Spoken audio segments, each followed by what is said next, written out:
Yeah, okay, perfect. I hope I didn't make anyone go deaf. Good evening, welcome to Tula, and thank you all for joining us for tonight's session of Rhythms of Matter.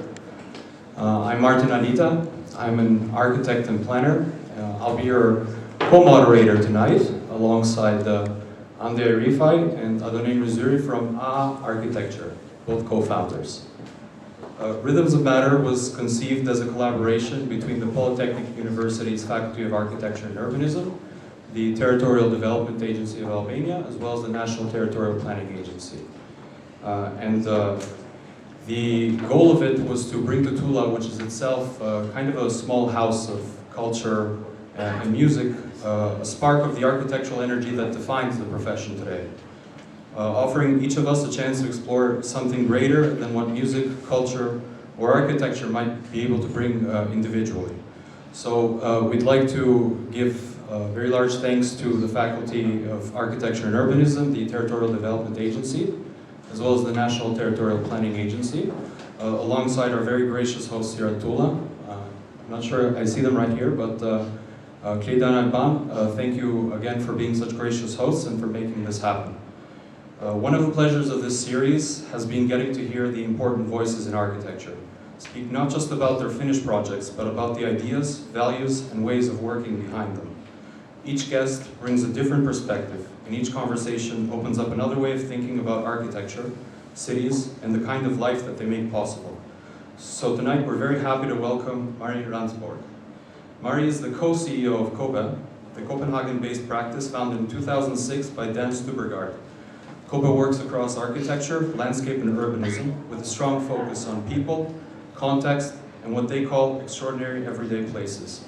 Through their practice, COBE has been instrumental in reshaping and transforming the city of Copenhagen alongside a lot of other international projects. Now, what makes Mari especially interesting as a guest tonight is that she brings a perspective that moves not just within architecture, but within design culture and business leadership. She joined COBE in 2022 after several years on its board, and before that she was the CEO of the Danish brand agency known as E-Types.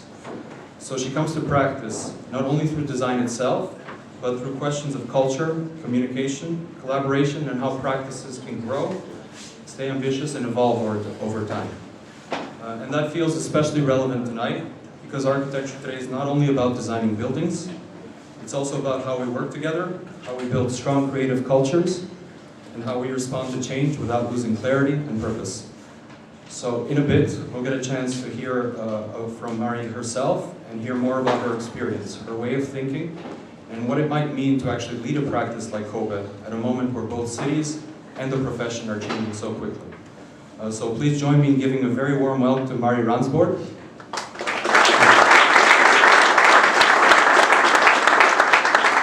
And also my two co-moderators, Andy and Adonai, for joining us. Mari, thank you so much for being here, and we can leave the floor to you.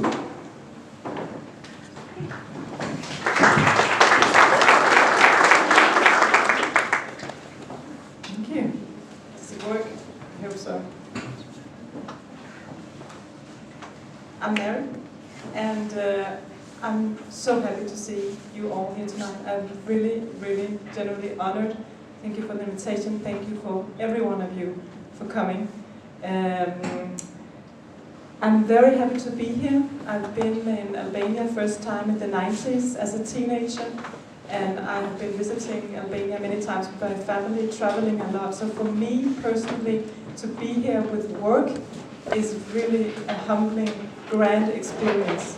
I'm so happy to be here, and also in this time where things are happening. I mean, Albania at the forefront of architectural imagination, it's right now.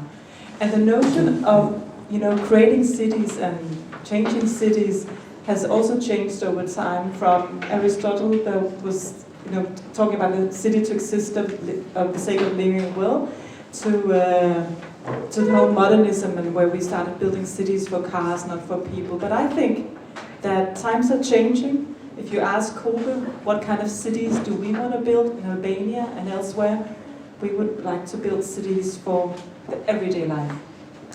I'm not really interested in building big operas or super expensive apartments for the ultra-rich. I'm really utterly interested in making things for the everyday life. A lot of nice buildings is just a collection of houses. It's not a city. A city is everything in between the buildings. So extraordinary everyday life is something that we are very obsessed with. Does it work, by the way, that I am standing here, or should we have... Yeah, you can hear me. Nobody's sleeping yet. That's also a really good sign. And I'm from COBE. We are almost 200 people, including interns.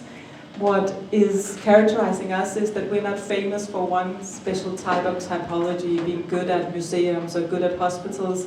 We work with master plans, we work with infrastructure, landscape, buildings, pocket parks, and industrial design. So we are not working from a different or specific typology. We work with a mindset that can basically shape everything. Everyone who is at COBE is floating between the different fields. That's very, very important for us. But I can say a little bit about how we work. So basically, we have this mindset that can shape everything, but there are still some cornerstones of value that are defining us. We always build with a super clear concept. We really believe that architecture should not be for architects, it should be for everyone. It should be something that everyone can conceive really instantly. This is a rock museum, a museum for music that we did together within the RDV. And it was just really clear for us to take the inspiration from, these rooms where you record all the sound. You know, the inner walls of these rooms that always have these triangular shapes.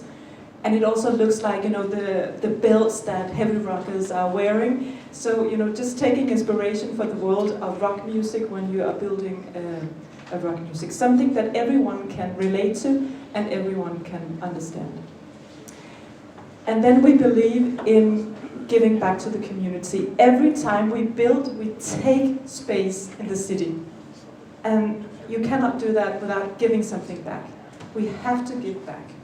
So this is an example of that. It's a volunteer house for the Red Cross. And the whole roof of the new building that we made is one big stairways. So instead of just taking space in the city, planting one more building there, we are turning the whole building into a public plaza. Of course, all the functions are below, but shaping buildings like this, and now Copenhagen suddenly got a south-facing plaza, is very much our way of working. And then we believe that form follows people. We were asked to shape one of the most busiest stations in Copenhagen, and we were very concerned about what would happen with this station when we were planning even more buildings and functions into this very dense area. So what we did was we went there on a winter morning and we stayed there the whole winter day, and we could see where people were moving. We could track where they went, we could track where most people went. Sort of in the snow, we had the whole plan drawn along the day. And then it just makes sense where you place your buildings, because you place them, of course, where people don't need them. So the whole design was basically just designed out of people's whereabouts. Another challenge was this bike chaos that was there in Tirana. It's a car chaos. In Copenhagen, it's a bike chaos. And we came up with this idea about these bicycle lakes, where you sort of lower the terrain a little bit. Nobody would park their bike on a sloping terrain, so all the bikes are just naturally going down to these pools, and then keeping, the areas around free for passage. So I really think that when we design for always having people in mind, you can create places that are adding to people's everyday lives and becoming a social hub or whatever needed in that certain field. Then we have this idea about fitting in and standing out. Really always knowing the context, building from the context, but always doing something radical that stands out of the context. This is a very troubled area in Copenhagen. It doesn't look like that, but it's actually a really bad area. It was made as this luxury housing in the 50s with all these yellow bricks, but today it is, and especially was, a very rough place to live. And we were asked to make a culture house. And of course we do something that fits into the context where people feel that it's part of their identity, it's part of their neighborhood. They can relate to the building because it's a prolongation of what they know already, but also something that stands out and does something different. And in the beginning they were so afraid that it would be, people would do graffiti on it or tear it down or stuff. But nobody did that. I mean, the pride that the local community found when they finally got a building where they could have communal dinners, there was a library, a place for for kids to play, was really immense. So they are so proud of it today. Tourist buses are coming with architects to take pictures of this thing, and nobody never thought that anyone would enter this area and get out alive. So I think this thing about fitting in and still standing out is very dear to us. We are not the kind of architects that comes from the outside with one specific way of designing. I really don't believe that that's the right way to treat architecture, just coming with your style and placing your style anywhere. All our projects, they grow from the place, from the context, and are shaped by the context. So if you look at the COBE projects, they are very diverse, and that's exactly how it should be. No size fits all. This is an office building for Adidas at the headquarters of Adidas, and it has a program that I've seen tons of times. Typical office program, the same square meters, the same functions, but it's different each and every time we make it. I hope you can see, sort of looking at the Adidas logo and the world of Adidas, that you know that this is not any office building, it's an Adidas office building. It needs to be German and strict and have this sporty vibe, because that's how they want it. All our projects are shaped by the dialogue. We don't come in with a notion about what we want to do. We talk and we ask, and each and every piece of architecture that we make are developed through that phase and through that dialogue process. And I think actually in Copenhagen, when we started 20 years ago, that was quite radical. Normally the architect was like this gray-haired man who came down and sat and made some amazing drawings, but we came in and we were going to make a place for the elderly, and we started to speak with the elderly and the neighbors and the local municipality, and thereby understanding what the right solution for that project would be. So we live in a one-to-one laboratory, we call it. This is Copenhagen. This is our office right there at the front. And we are the office that has built most in Copenhagen throughout all times. And I really love it, to be able to bike to work and see how the trees are growing, how the facades are working 10 years after, how things are developing, are people playing where we thought they would be playing. You learn so much from living where you build. But we also learn from the world. We have a 50-50 split. Half of our projects are where we live, the other half is abroad. That's exactly how we want it to be. Not just Copenhagen architects, or not just international architects that fly out and put a drawing here and there. We want this 50-50 split. It's really what works for us. And obviously in the front of our office we have a big public cafe. We cannot say to a client that they have to give back to the city if we don't do it. So we have also big functions. Everyone can just go into the office, go around, look at what people are doing in their computers. It's a big problem, yes, because we do competitions that are secret, but that's so important for us that we are not elitist architects sitting in the tower somewhere, but that we are here for everyone who would be interested. So if you are in Copenhagen, do come by. I don't have much time, I know that. You're checking the clock, and yeah, great, super good. And let me know if it's too loud or too slow or something. So Copenhagen is the most livable city in the world, and I think at the moment it is #1. I read this about Kopenhagen the other day, It's a rebranding which is incredible, but the reason that I brought it here is not to celebrate how nice it is today. It's actually to tell you that it was not nice very, very few years ago. I moved to Copenhagen 25 years ago. I got a small apartment, tiny apartment, and I did not have a shower. I took the shower down at the communal shower, and I also did not have a toilet. The toilet was on the back stairs, and I shared it with a neighbor who never cleaned up after using that toilet. And that was just how Copenhagen was.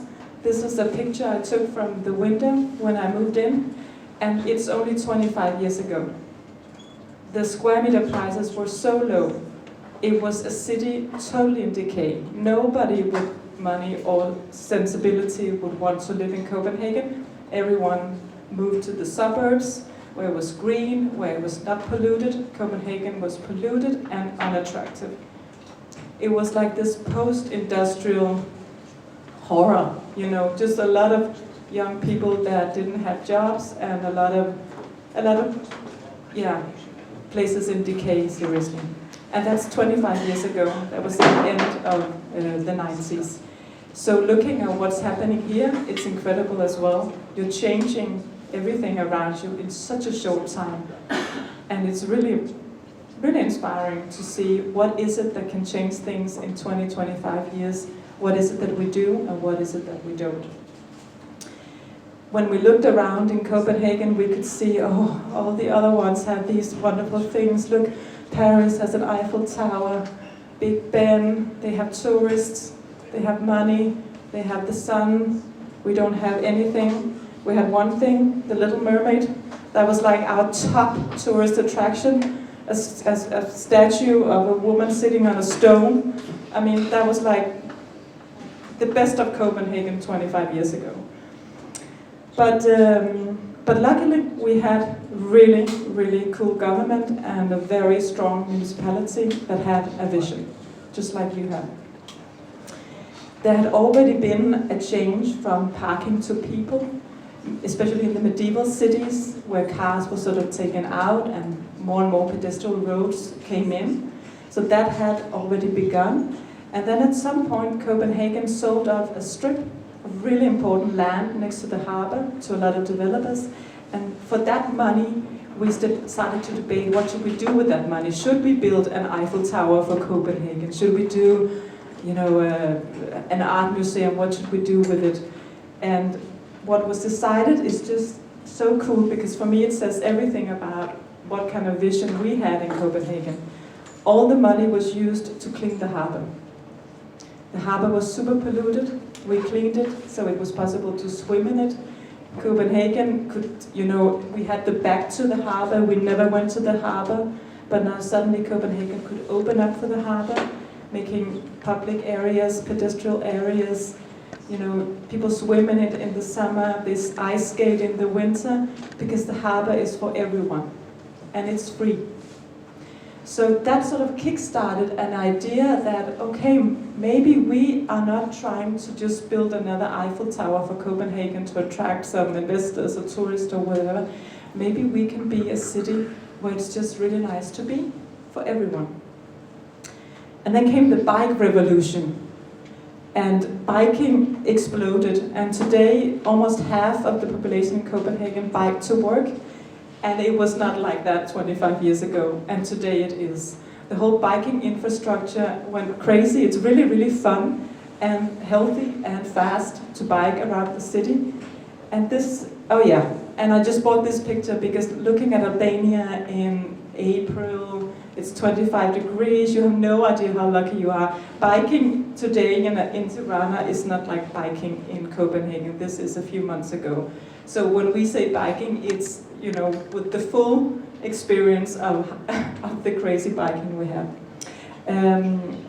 But yeah, so we had strong municipality that went all in on making it a livable city, saying we don't compete with the others the way the others are doing it, we do it our own way. And they started to put so much pressure on everyone who would develop Copenhagen, saying yes, you can build, but if you build, you also have to make a playground or a park or a nice public area. And everything to strengthen the livability. And today I just have one big project that I want to share with you. It's a neighborhood called Nordhavn that we have done in Copenhagen. It's the big area growing out into the waters here in the top. It's the world's first 5-minute city, which means that in 5 minutes you can, by foot, reach all public functions. You can reach your work, a metro station, a kindergarten, a supermarket, 5 minutes by foot, and you can reach everything. That's really incremental for creating a good city, that everything is so dense and doable. And Nordhavn is interesting. It's an old dock area. It's an old industrial area. The harbor, or the ships and the trade has moved out, and the docks were just lying there. And the business case is actually also quite interesting. If this is all like governmental land, and if they had taken, piece by piece of these docks and sold them plot by plot, they would probably get a quite low price. So instead, what the municipality and government has done is that they are developing the whole area, not of course the singular buildings, but everything in between the buildings. So they are preparing the infrastructure, the roads, the heating, the water, the piping. They're making parks, pocket parks, planting trees. They're making everything for the neighborhood. And then they sell off plot by plot for a much, much higher price. And all the money that is coming in through selling off Nordhavn is actually paying for our metro. So in Copenhagen, we're both getting a super attractive neighborhood, and we're also getting a free metro system. So that is how they do it. And I wanted to share that with you. I hope it makes sense. I'm not showing, big, grand pictures of high-rises in great colors, but I still hope that that can somehow inspire you in your endeavors at the moment. There are a few people smiling. I take that as a good sign. I will continue. Otherwise, you just stop me. And 10 years ago, it looked like this. And I don't think that this guy, truck driver here in his wooden shoes, ever imagined that only a few years later it would become the most popular neighborhood in Copenhagen. That's exactly the same site. And today it's a great place to be. We were at Meeping a month ago, and we won a prize for the best neighborhood in the world, I guess they called it. But what I like about it is that when you walk around, when you move around, it feels like an old city. It feels like a place that has been there forever. And it's brand new. It's totally new. You saw the picture, there was nothing 10 years ago. And today it's lively, there are people, there's life, greenery. And I would like to share with you a little bit of how we did it. So the first thing we did was to see what is the potential of this area, and that's obviously the water. So we chopped up the whole area into canals, lots of canals, a lot of canals. Here we're walking in one of the canals before they let in the water, because the water is the attraction. Everyone should be able to use the water, get close to the water, hear the water, and everyone should be able to see the water from their apartments as much as possible. So really bringing in the water to this canal city. And that is also interesting because when you're chopping up the whole area, you get lots of small islands. And each and every island we gave a unique identity, and we built everything on the island at once. Because nobody wants to live in a building site for years, but you want to move into an island that is ready. This one was the first island that was ready. We had a big structure plan to design it. We are not designing the buildings, of course not, but we are making a vision of how it should be. And the base of the building has to be brick brown, because this is very linked to the old city of Copenhagen, also in these red-brown bricks. And then the big towers rising above it are white, like lighthouses. And it's fun because when you walk around that area, you can feel that it already has an identity. there is something special about that island. When you go to the next island, it looks completely different. But this first island, Aarhusgade, had this very strong identity, which means a lot when you're moving into a place that it has a soul. And then a second thing that we did was to keep everything old. Everything. Also, if it's just like one gable or one small wall, we keep it. Old is good, old is cool, old creates history and identity. And it also was not easy. This was in 2010, and it was really not easy to convince neither mayors or developers or local residents in Copenhagen that these old structures would become the most expensive apartments in Copenhagen. Nobody really believed in it. Today, transformation is much more on everyone's lips. You have the pyramid, you have proved that we can take old structures and make them attractive again. In 2010, it was not on anyone's mental capacity, at least in Copenhagen, to believe that this could become cool. But it did. This is 2010, and this is 6 years later when we built the silo. It's an old grain silo, and we basically just gave it a new overcoat. And the silo became a big icon or attraction to that first island, that there was this old piece that everyone knew. Everyone knew this big structure, and suddenly it has just gotten this makeover.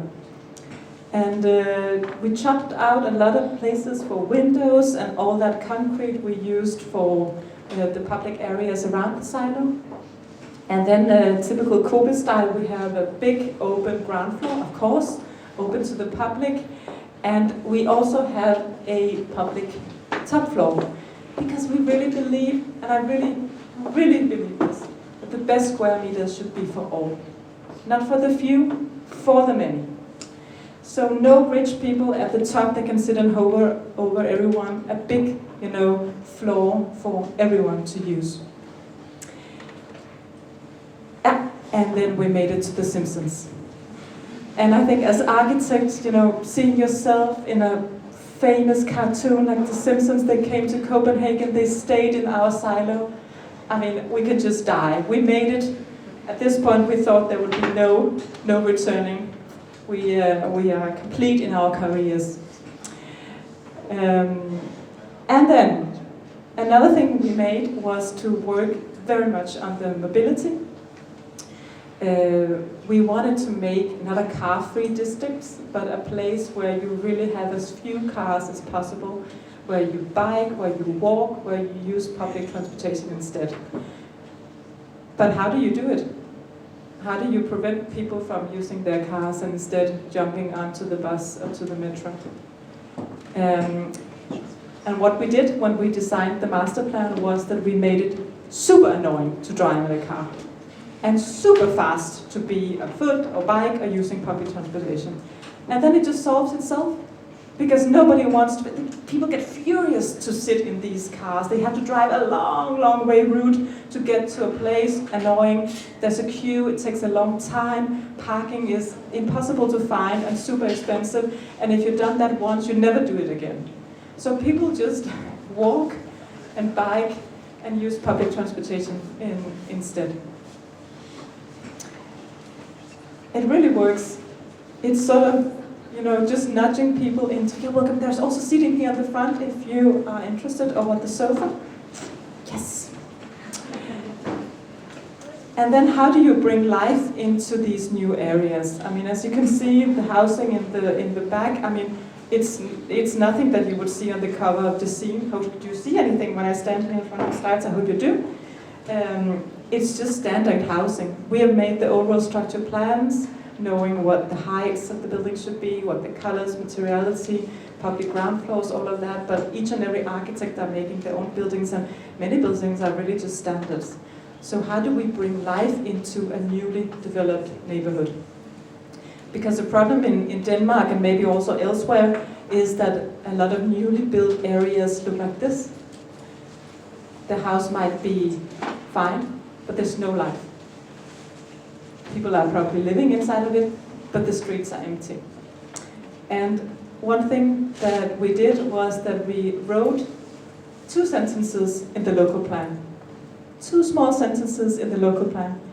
And we wrote that if you have a ground floor apartment or a shop or whatever you have, then you also have the usage right to at least 30 centimeters in front of your home. Some places 40 centimeters, other places 60 centimeters, but you have the usage right for that space.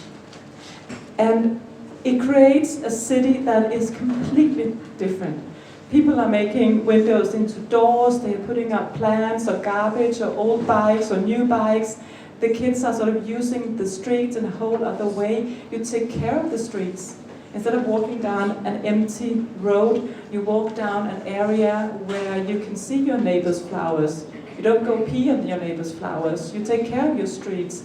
It's like this, private, public zone that meets in an area where everyone can be. And I often use this as an example because people say, in Copenhagen you just have the money to make really nice things. Good design is often not about money, it's about good ideas. And this is just 2 sentences in a local plan, and you have a totally different neighborhood where the streets are actually living from day one. And it brings me to a project that we did in Albania. It's our first project. And I wanted to show you how this mindset, how we bring that to Toronto or Bangkok or Sweden or Germany, and also to Tirana. It's a project where we again started talking and speaking and asking what can we learn from the context? What can we learn from the karak, from the odor, from the carpets? What can we learn from what's already there? And we came up with this, our urban odor concept, which is like a big carpet. I called this talk our urban living room, because that's really what we want to do. We want to make urban living rooms. And this is a small carpet on the corner with this urban odor on top of it. We use more time on the analysis than we do on drawing. I know many architects, they are really good at jumping into drawing quite fast. We never do that. We analyze and analyze and analyze, and then in the end it just draws itself, because the solution is so evident. When you know what it is that you want to do, and you know all the boundaries, all the challenges, all the possibilities, then the design just makes itself. And our urban odor was born with this crazy carpet structure on this corner. I think it's an interesting facade and building solution where it's shaded, the building shades for itself. It's easy to understand and see and react and build, but it mostly also creates an incredible, place for the urban life below. For shaded, green, different urban functions if the client wants. Let's see, maybe, we don't. For all these functions in this public plaza. In crazy carpet, Tirana colors, of course, but a wonderful way of making a very, very basic structure come alive as a big ground floor urban carpet. Back again to Nordhavn. On the next pier, on the next island, we made this project. It's a huge, huge office building, and it's made for some very rich lawyers. And I spoke with the management, and they talked about all these bosses that wanted corner offices. And I was like, oh my God, if you want to be a modern lawyer company, you cannot have corner offices where all the bosses should be. We should have a good view for everyone. So we will have a round building. No corner offices for VIPs. Everyone should have a good view. And we made this building that is shaped by the context. We talked with all the neighbors, and we thought that we would do something like we did on the first island, which is super livable with kayaks and places to swim and stuff. And all the neighbors said, oh, we just want peace and quiet. So the whole area around it is public, but it's very much into leads into a much more quiet way of being. There's no saunas, no boats, no nothing. It's of course an open programmed active ground floor, but still in a very different way than the other islands. And we shaped the facade we use a lot of parametric design, you probably all do. That's really great key into making or as sustainable solutions as possible, I would say. So we shaped the facade through the wind, the sun, and the climate conditions that we have, where we want to bring in light. Here you want to shade. But the good thing about this building is that, as you know, we said when you take a spot like this in Copenhagen, you have to give something back. And the client agreed, and then the whole building is hollow. In these harbor conditions, in the dark months in Copenhagen, there's a lot of wind, and we found out that a lot of people are picking up their kids from the kindergarten, and they have no place to go because the playgrounds are windy, the harbor fronts are windy. So we thought we have to give people an indoor place where they can hang out. So the whole center of this building is hollow, and it's a 12-story high winter garden. It's open 24/7, and they have opera concerts, they have art exhibitions, they have crazy people hanging strange things down from the roof. But I really feel that it's nice that inside of this elitist building there is something for everyone. And it brings me to Albania, to the sunflower project that we also like a lot, also using a lot of parametric design on it. And here the climate conditions and the context is so different. And your problem is not bringing in daylight or shading away from the cold. This is the problem here. I love this picture with this old couple. They found the only place with shade on this whole area and putting up some kind of small blanket to keep the sun away. It's a big problem, and we can solve it by working smartly with architecture.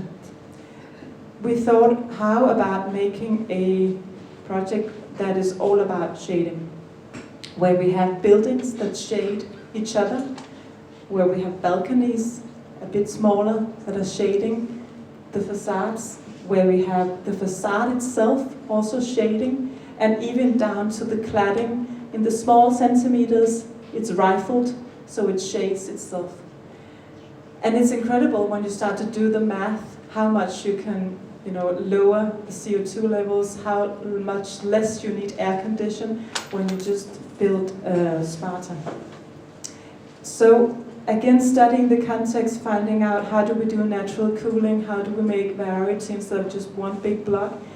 The sunflower was born, a lot of square meters, but still a project that I think is quite fun and remarkable. We don't know who's building on the neighboring side, maybe some of you, but not knowing the context around building was also just a natural choice. There should be no front or back. It should be something that can lead into all kinds of directions. So here we have the sunflower, and then luckily at presentation we also found out that Edirama has sunflowers. That was also really good information to get, so maybe we hope that our project would get a little bit prioritized. Again, big urban shaded structure below. Then in Copenhagen, on the island number 3, we were asked to make a kindergarten. And a normal kindergarten in Copenhagen is a place where you have 100 kids. Do you see anything over there? Yeah, great. You're still here, I'm happy. That's good. I know. So a normal kindergarten is for 100 kids, but at this point, Copenhagen started to become more attractive. People didn't move out to the suburbs anymore, they stayed, and the amount of kids in the city explodes. So the municipality came to us and asked us to do a kindergarten not for 100 kids, but for 1,000 kids. And we thought, it must be the most horrible thing as a kid to be in a kindergarten with 1,000 or 999 others. I mean, I cannot think of any other horrible thing in a childhood when it comes to kindergartens than just being in this super big structure with hundreds of other kids. And we thought we have to solve it in a completely different way. So scaling down really became a key here to find out how do we fit 1,000 kids into something which is fun and nice and warm. And we thought, okay, we have the city of Copenhagen for all the adults. Could we build a city for kids? Could we look at all the functions that there are in the city of Copenhagen and then just transfer it into a kindergarten? And what do we have in the city? We have a main central station, we have big office buildings, we have plazas, we have schools, we have a theater. Could we take all these functions and then make a kids' city out of it instead? And so we did. So instead of having one building for 1,000 kids, we have 25 smaller buildings. The first one is the city gate. These kids are really happy because they have this huge thing on the top of their building where they can play with the balls. And all structures are actually very, very cheap buildings, but it's just fun design, I would say. This is the city gate. Any proper city has a city gate. This is the fire station. The kids here are so cool. They're wearing red. And they have small red vests. They all feel like small firefighters, having small scooters, where they put like these firefighter stickers on. So this is the fire station. And then this is the city hall. These kids feel that they, decide a little bit more than the other kids. And I think it's really put well here from the mayor of Bogota. The children are sort of indicator. If we build a successful city for children, we have a successful city for all. And it's really true. This project learned us that if we just see everything through the eyes of the kid, it will also work for elderly, and it will work for everyone. So our sort of architectural mindset changed after this project. But scaling down is a key thing to us again, and we used it in a Albanian project in Parime. Oh, it's spelled in a different way. And we said, so many square meters on such a pristine land, what do we do? The client wanted probably big towers, and we see a lot of big towers, and we thought we cannot do that. It will almost be a sin to build a big sunflower tower on this nice, pristine site. So instead we said, what can we learn from the old villages?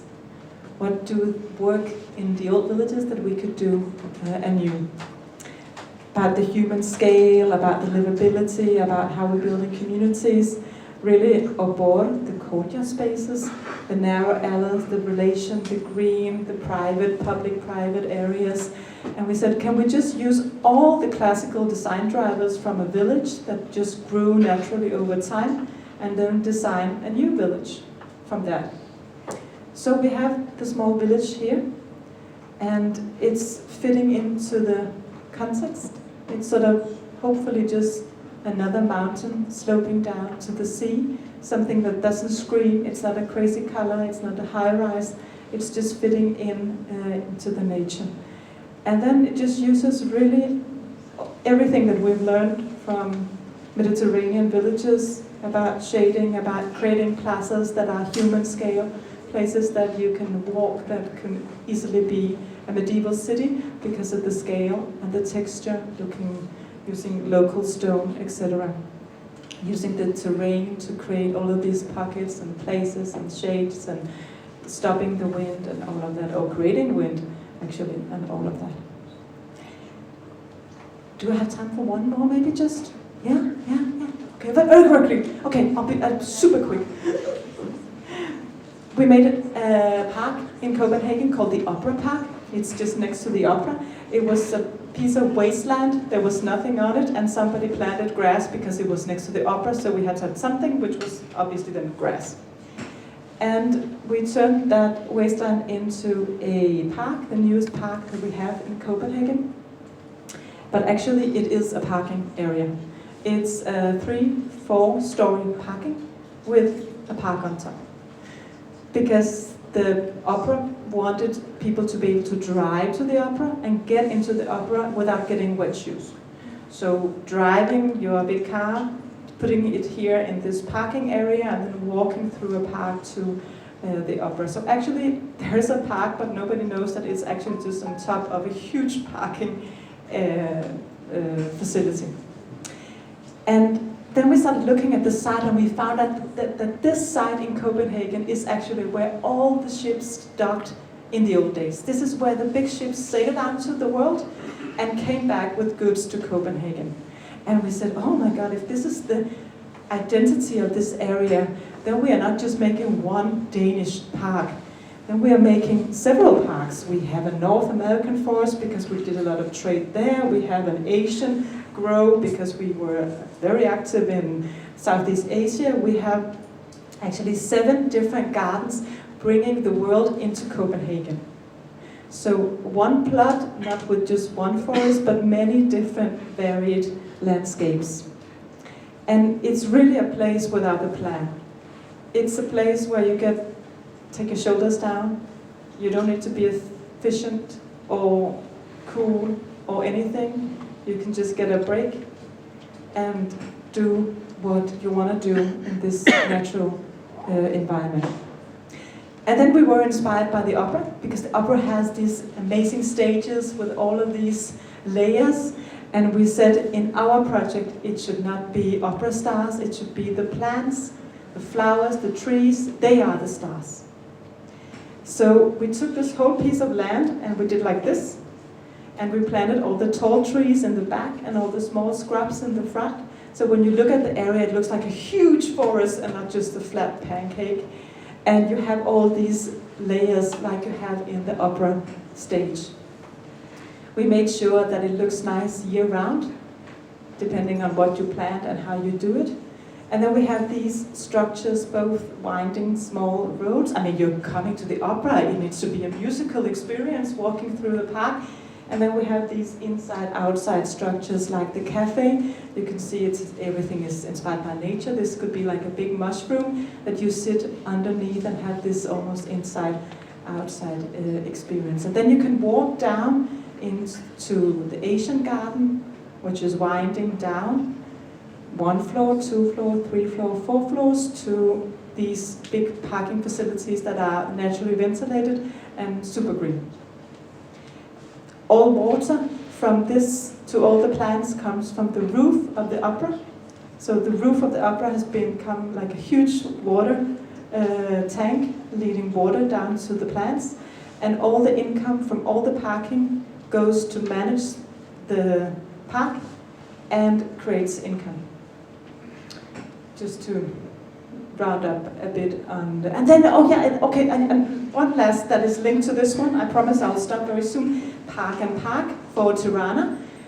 All this surface parking, my God, what's happening? It's the biggest problem we have here. The problem is not the houses, the problem is what's in between the houses. This is where we have possibility to create real change. And we started with Tirana, we looked at some other cities, and we were asked to look at Vlore again, and we love it. It's breathtaking. We don't have anything like this in Copenhagen. For us, this is magic. But the problem is when you just walk a few steps from the seaside, you see this.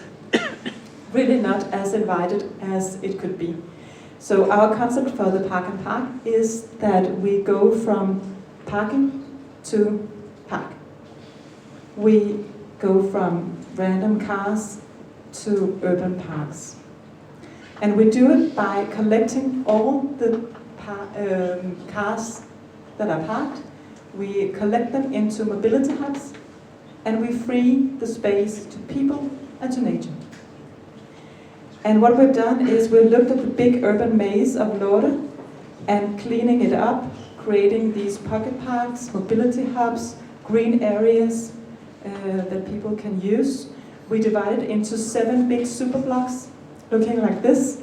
And we have in each and every super block designated where we can put mobility hubs, where we can have development that can fund the mobility hubs, and how we can create these urban streets, cleaning it up.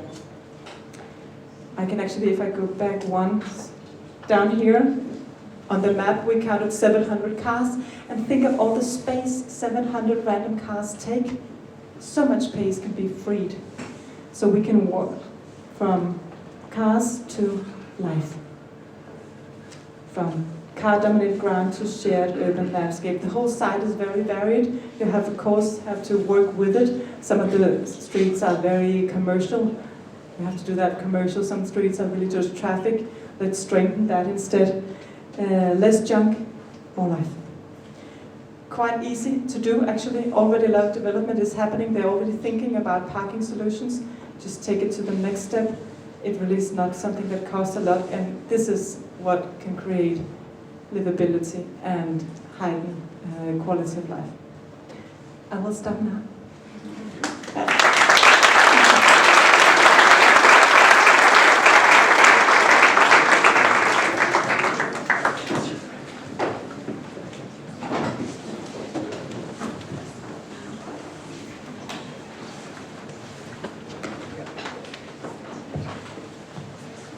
Mary, thanks so much for your presentation. I think it was a very hectic and dynamic jump between Kopenhagen and Albania, and also, I guess, Kinderhagen. I don't know what the name for it was, but I think that was quite compelling, this idea that, you know, of course we think about child-friendly cities, but what if the city itself is just the only space for children, so to speak? Now, I was actually curious because you did an amazing job, I guess, promoting and explicating some of the values and some of the philosophies of COBE, but didn't really get much of a chance to hear about Marie herself as an individual.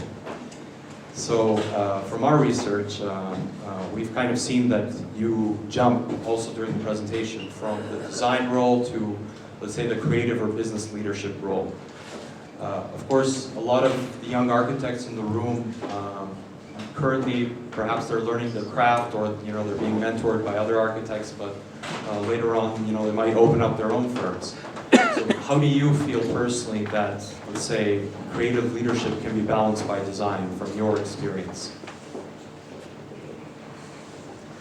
Well, I don't know if I'm anyone that people should learn from, but when I studied architecture and went to the School of Architecture, I was like almost provoked. I was so disappointed that it was so much about the artist in us. We were lying half naked on the floor with pencils, trying to, feel the space. And I was so shocked that we did not learn anything about structure, or economy, or society, politics, or communication.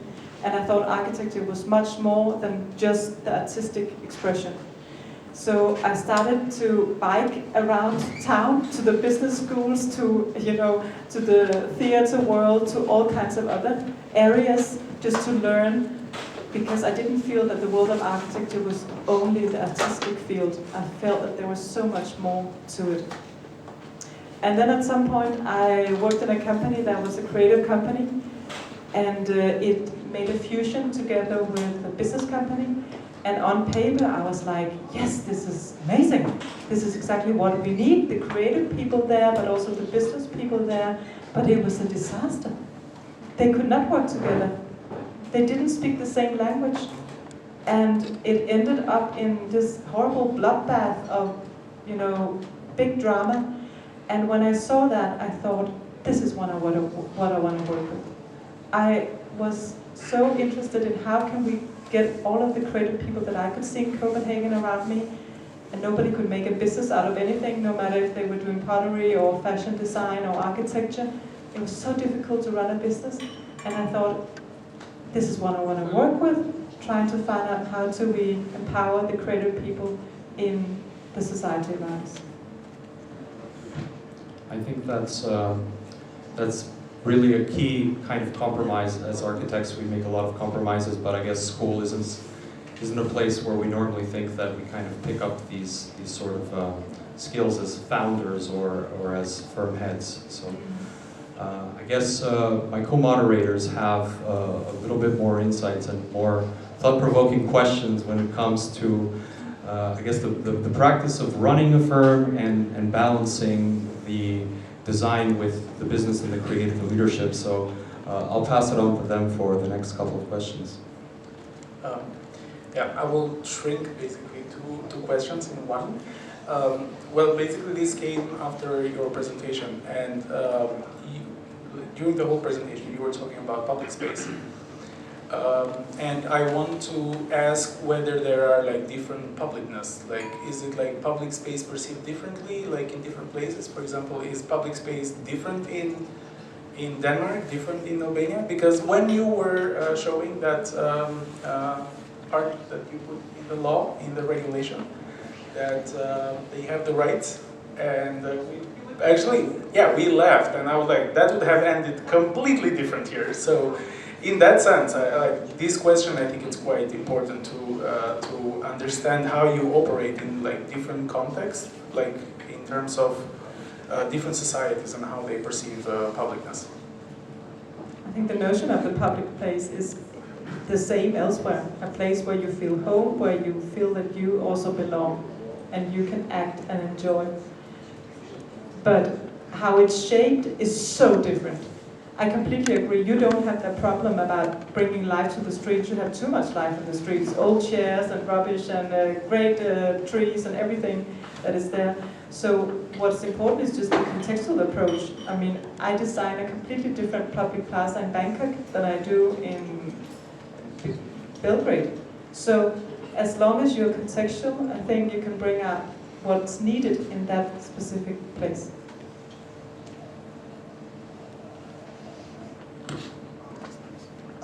I'm really happy that you brought to the conversation the matter of planning, and a matter of planning as a thought to generate space, to make life better, to make cities better, to make built environment better.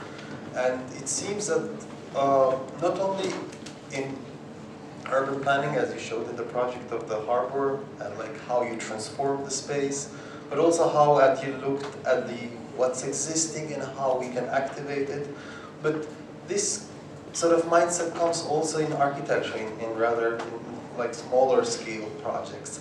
How do you manage this sort of complexity of different scales, but to have this kind of approach, to make it better for people? Like, what's the secret? Is there any secret? I don't know.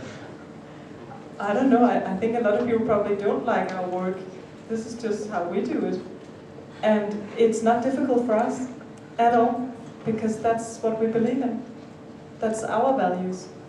So that's the values that are guiding us, no matter if I'm designing a rubbish bin or if I'm designing a master plan. It's the same values that I do it with. So moving across scales and across typologies is actually, for us, quite easy. Never lose sight on doing it for people, for the everyday life, for the extraordinary everyday life.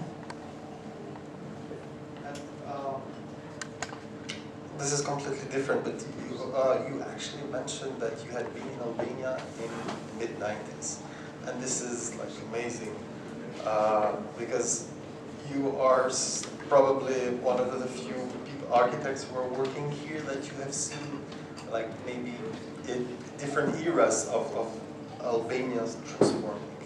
And when you came back, I don't know, probably a couple of years ago, you revisited. What was your impression, or I don't know, what did you felt like?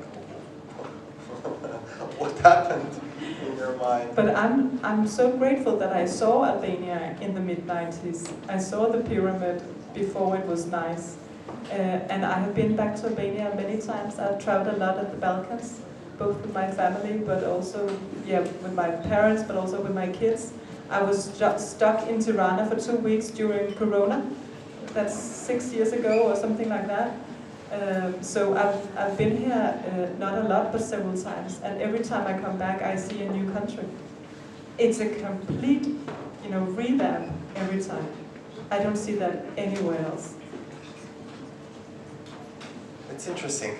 And you also mentioned this kind of energy, that you always see everywhere. And sometimes it's coming from people, sometimes from the environment itself, traffic, and everything surrounding the context. And you also mentioned that you always try to sort of understand the context and sort of adapt to the context in a way to make the proposal, the project perform better, as it should be for people.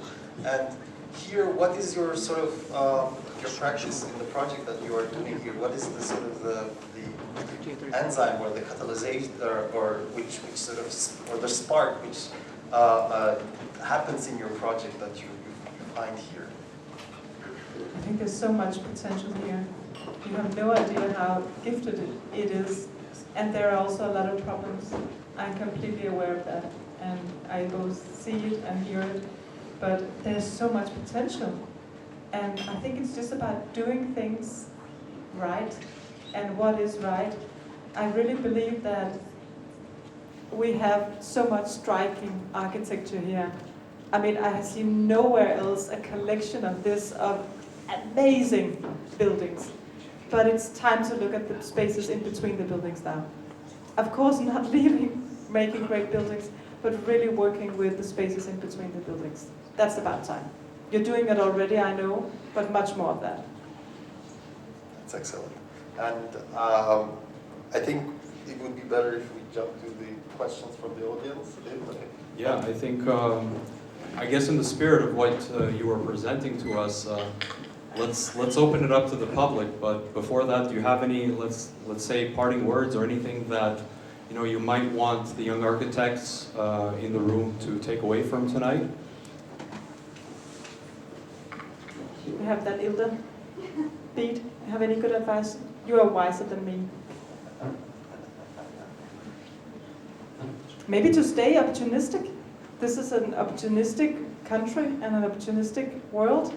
And I remember actually in the lower grades, somebody said to me, "Oh, Mary, you are so ambitious and pragmatic." And I ran home to my mom and asked, what does it mean to be pragmatic? But I've sort of come to understand that if we don't work with it but against it, we cannot move things. We have to be open all the time to shape things differently, to collaborate, to understand, to learn. So this opportunistic, pragmatic way of moving, I think that helped me when I was a startup. It helped me when I was young, trying to get feet on the ground and bread on the butter. So I think staying open, and then understanding other fields. We are a very collaborative office, as you probably have understood. We have equal salary for all the young architects. It should not be about who is best at negotiating that gets a higher salary. If you are at COBE, it's because you're brilliant, period. And knowing that you're not getting 100 euros more than your colleague just creates a whole other atmosphere of a collective effort. So there's so much to the joint effort that I think we are really trying to advance. What did I say? I lost my track, I think. But being able to listen and to work together. If you cannot read a business case, how would you ever, as architect, be able to build something? Of course you can do it, but it will be one big fight. Understanding each and every people's motivations, the neighbors, the municipality, the people that come with the money, the bank that loans the money. If you understand each and every part, then you can move stuff. So I think we as architects have to be much smarter in understanding the world around us, because that's where you can move. Yeah, I think that's quite well put, very succinct. Of course, there's a negative connotation around opportunism and pragmatism, but it can be used very effectively, as we see in these projects that you so elegantly showcased for us, for the benefit of the people, right? So pragmatism for people can be, a very effective way to move forward and also give something back in a way. And of course, you have to stay ambitious. Making a joint collective effort shouldn't be just mediocre. No. We really have to keep our eyes on aesthetics and the things that really matter as architects. Making sustainable solutions becomes so boring if you have to be safe side of the street every time. My father always told me to swim in the deep end, and I tell that to the young people in my office. Don't be afraid of swimming in the deep end. Just jump out in it, and keep those high ambitions. That's what we can do as architects. Maybe tonight will be the founding date for some new offices here. I guess for the the conversations that we'll have afterwards. But before then, if anyone has any questions for Mari, we can bring you a microphone.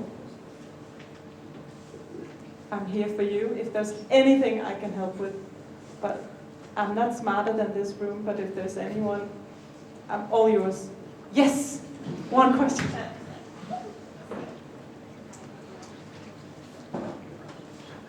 I can speak without a microphone. Yeah. Yeah. So, I think between 90 and 100% of my students are female, and I would like to consider you a role model for them. So I have a provocative question. So how important is the fact that you are female on your approach? You're talking about collaborative approach, salary that are equal for everybody. I mean, you are not, many of the things you have showed are not flowed by your ego. It's evident. So how much of this is the fact that you are female? I've never thought about that. I think about that very often. But it's true, it's not about ego, it's about the collective effort. I just see that the collective effort brings result.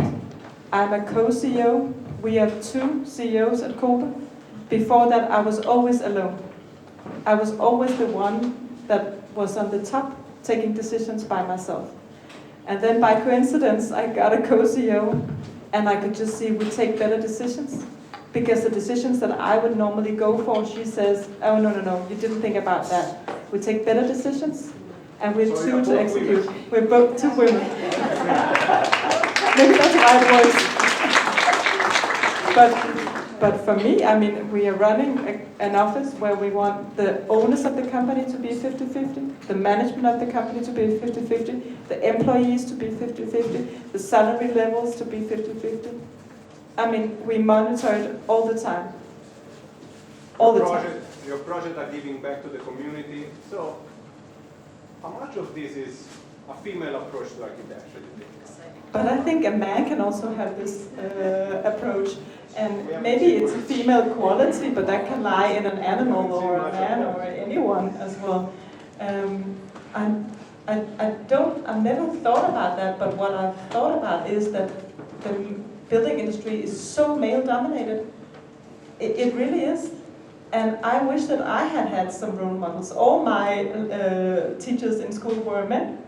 And all the owners of the Danish companies are men. It's insane. And I really want to do something about it. I think it should be changed. I hope that it's a time where many of the then maybe female qualities can get to the stage.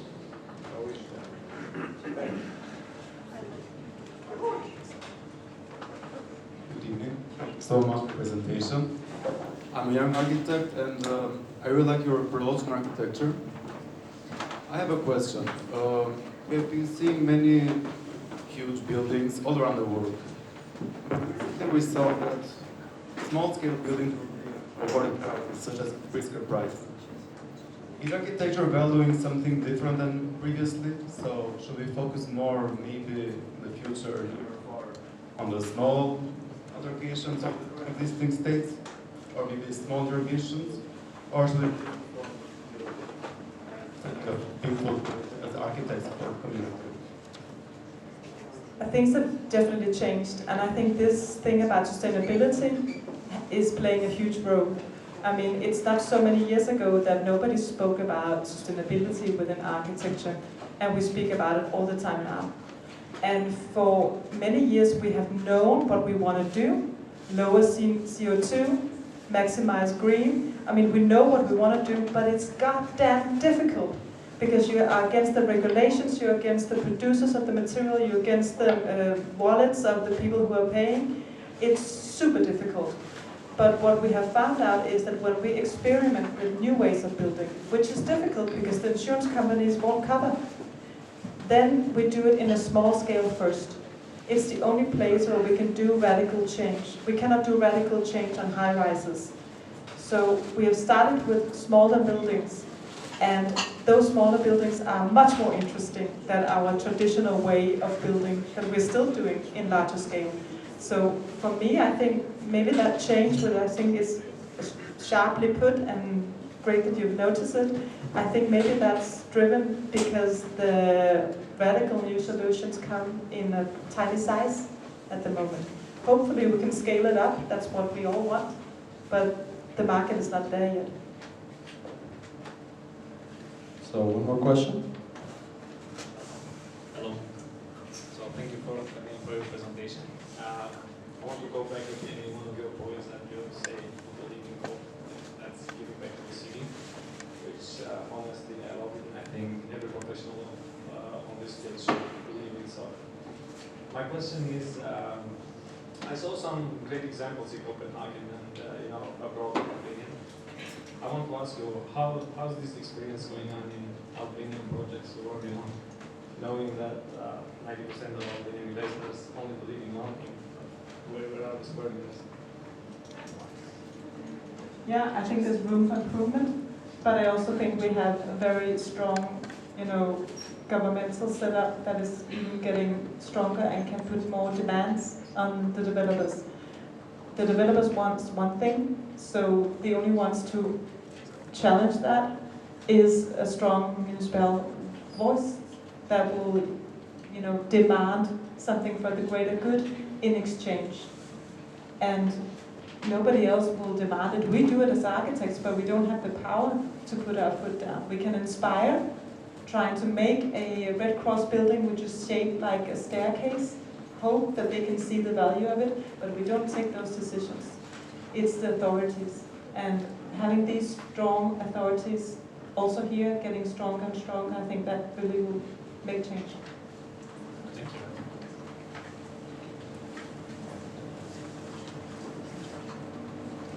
One in the back.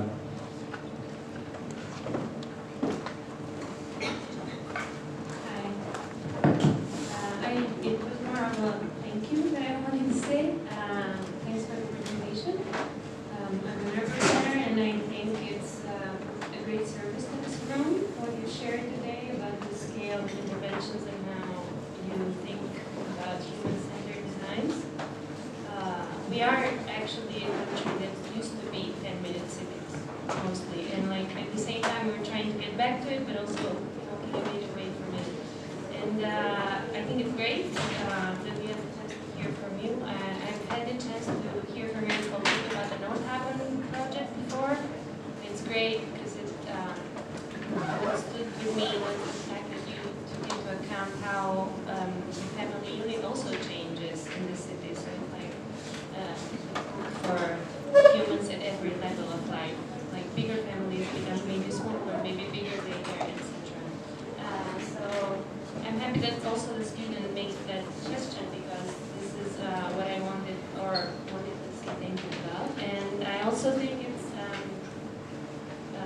obvious why women in architecture or planning are so important, because a lot of what we do in the city is a lot of invisible work that women have to deal with. So thanks. Super nice. I think everyone is important. That's the whole idea. A city is only a great city if it's diverse, period. So the more diversity on the stage, the better. Thank you for saying thank you.